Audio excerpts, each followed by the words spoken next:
No, please! You've got the wrong man! I don't remember any of this! Quiet! We'll get the truth out of you soon enough. Take him away!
Zawa, do you think this thing is smokable?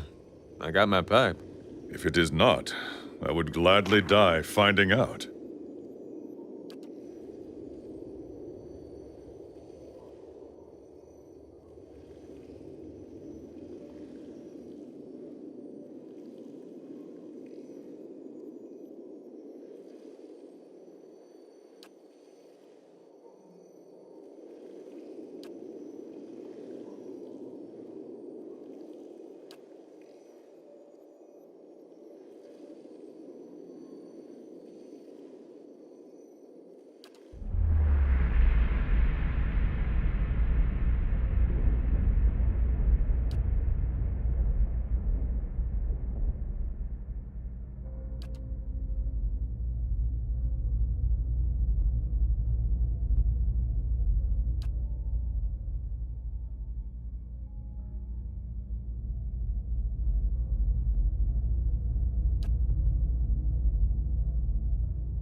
I've heard enough.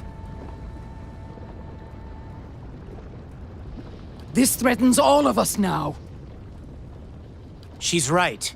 We've got to fight together.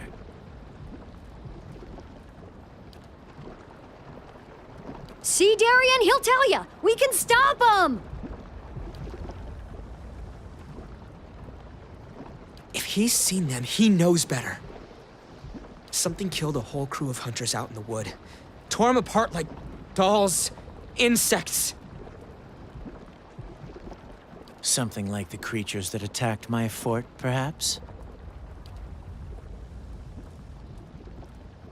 I told ya! All we gotta do is get him in range of these cannons, and then we blast him! We don't even know what they are.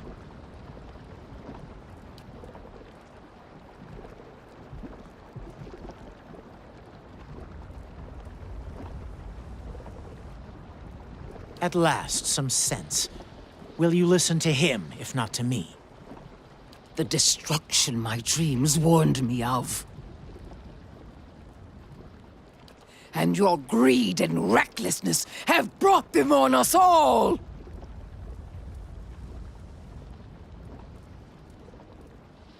You burning our village didn't help matters none. It wasn't my clan that attacked you. No difference. One ogre stinks as bad as the next.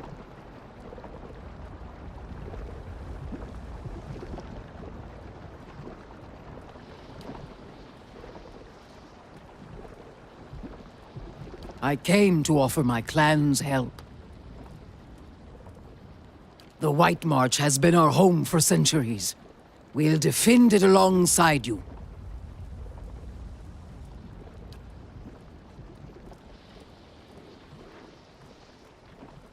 Sound it anywhere in the White March, and 3 of my best warriors will be at your side. Your battles become ours.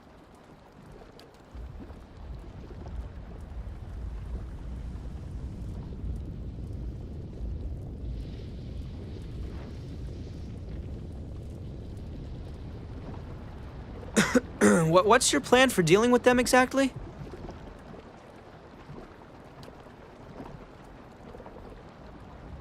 That lake's notorious. Folk never come back from that. Oh. You'll need all the help you can get. I have fewer men to offer than I would like, but the Iron Flail stands ready. Our siege weapons are at your disposal. The same ones you threw at the battery's walls? These eyeless will come for us all if they aren't stopped here and now. Forget it. You're not bringing your army into our backyard. Tell him.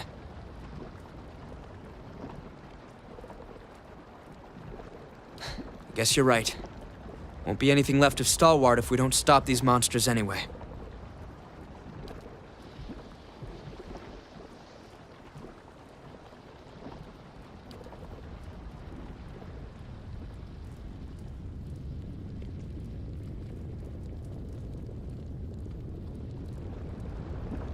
Ahem. You know, those heavy cannons you fixed might come in handy. Hear me out. Kieran's Scar should be just in range for those guns. You just point out your target and I'll do the rest. If those things are on the move, we don't have much time. If you're really gonna stop them, take this. It's the best of the ore we've pulled from Stalwart's mines. It's not much, but it's good enough to make the old Pargrunen Smiths proud. I'm sorry about what I said before. Just don't take it out on the rest of the village.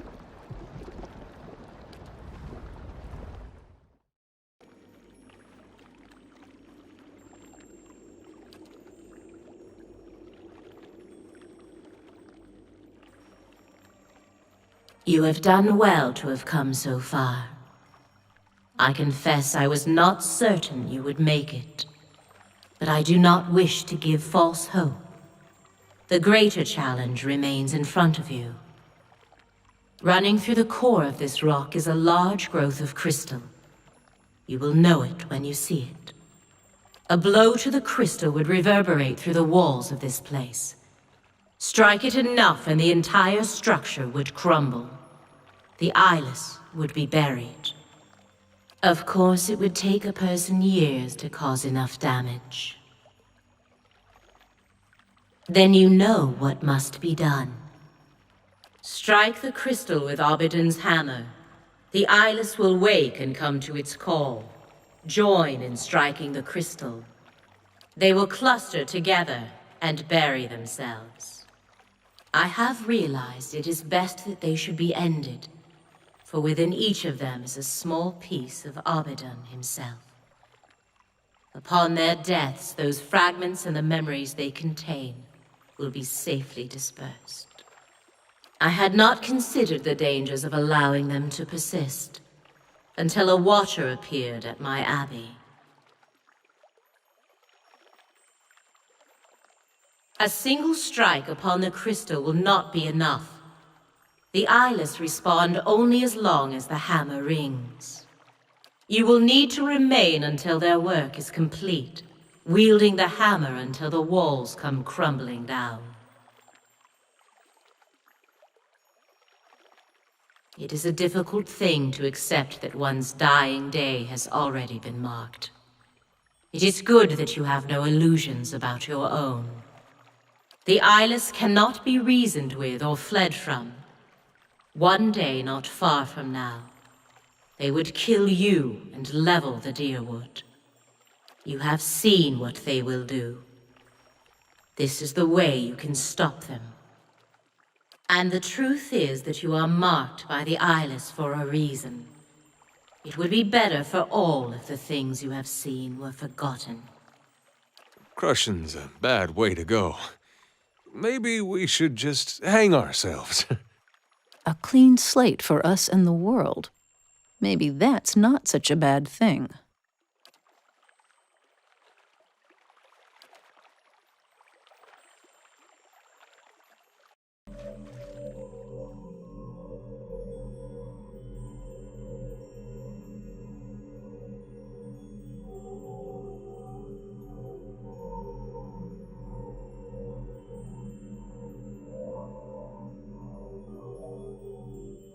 You have led us bravely.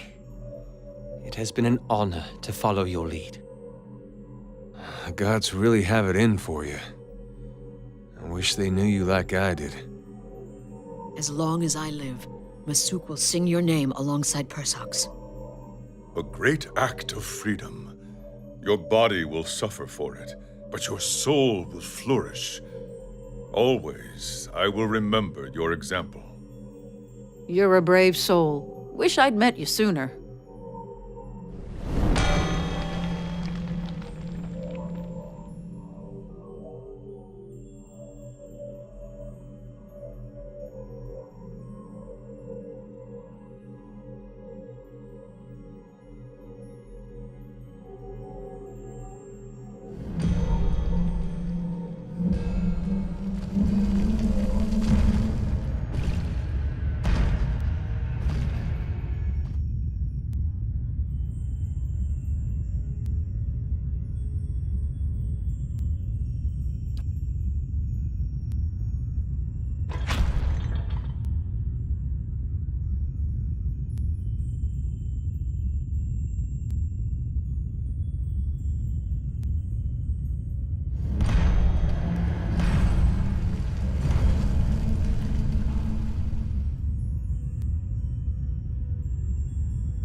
We shatter and sink, discarded like worn tools. Why have you consigned us to oblivion?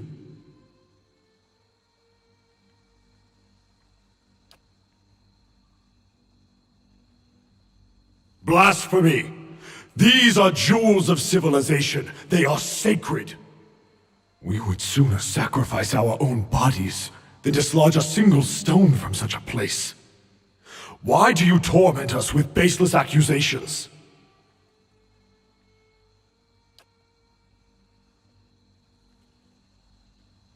Then we were betrayed. And we were made to betray something we cherish.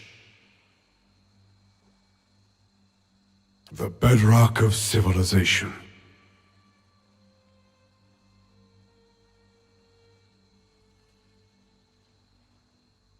Better for her tides to ebb and her seas to dry up than to cover a single stone the Ingwithans laid. Each culture builds on the bones of the last, yet many only look up at where they would go, never down at the foundations that bear them. Like a mason who builds a listing tower. What peril do they inflict on their progeny? And what dishonor on their forebears? It is accepting a gift only to spit in the face of the giver. Every advance in the crafts and institutions of Kith was forged by skill and sacrifice. A people cut off from their history will wither, and they deserve no less. To pull the blinders from the eyes of gods and Kith. That is why we must return to ourself and restore Abidan. When Ioni Brotha fell, Abidan lost much. His will to preserve, the memory of how and why he died. But he built us with fragments of his own soul. In returning, we can restore what was taken from him.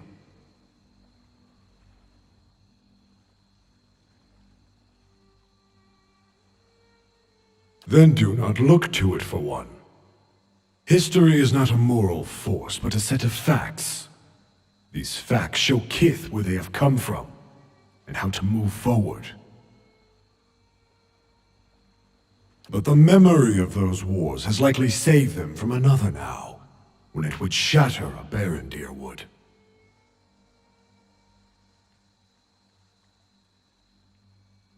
And how are such ties forged but through years of peace? You speak of a worthy goal, but only a steadily built history can achieve it.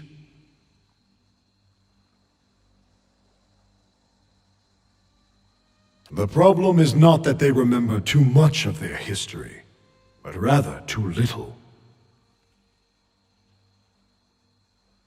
Raid Serens and Dirwoodens alike began as pioneers from Adir. They all came seeking opportunity. Were they to look farther back, they would see their common origins and desires.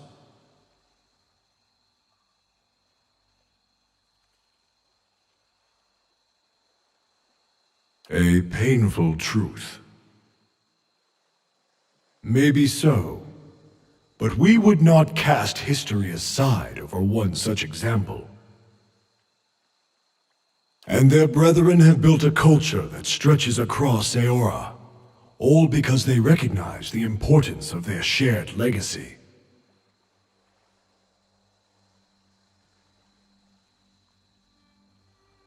Yet it drove them to create marvels. Could it have torn them apart with equal force? We admit that history can become a hindrance. Even so, we must restore Abidan.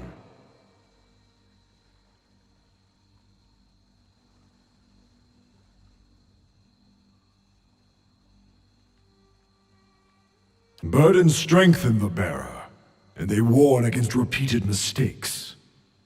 Why would you discard them so hastily? A rare opportunity, for you have the chance to answer them, to do things left undone.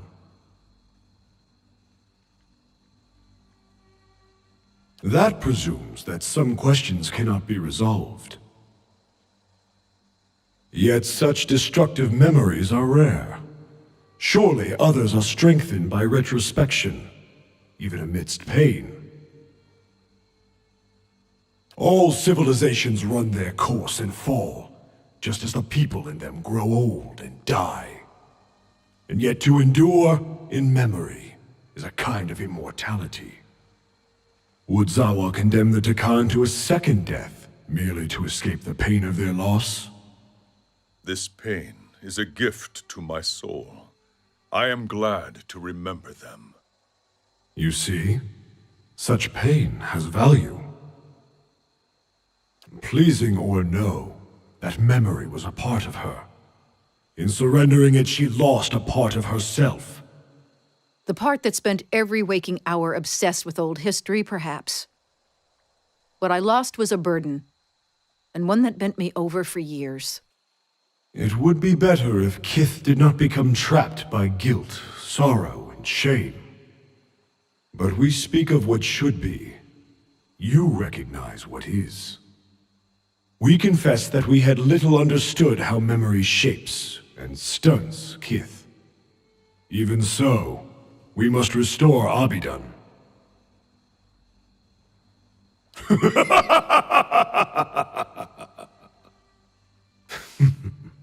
A facile argument. One that defends stasis, not progress. Just as fire clears dead wood from a forest, struggle makes way for new developments. Conflict is part of progress. Peace and ignorance is not worth keeping. Yet your hand kindled its fires. A fluke, but a costly one. Still, you point to an exception. And yet you persuaded the Duke to allow Animancy to continue unfettered. Do not condemn knowledge when it becomes inconvenient for you. I thought I did. But who would hold the Leaden Key accountable? We cannot defend the intentions of a group that kills to hide secrets. And to what end? To defend the gods? Or themselves? More and more these days, I wonder. And we have listened. We shall see this world and its people restored.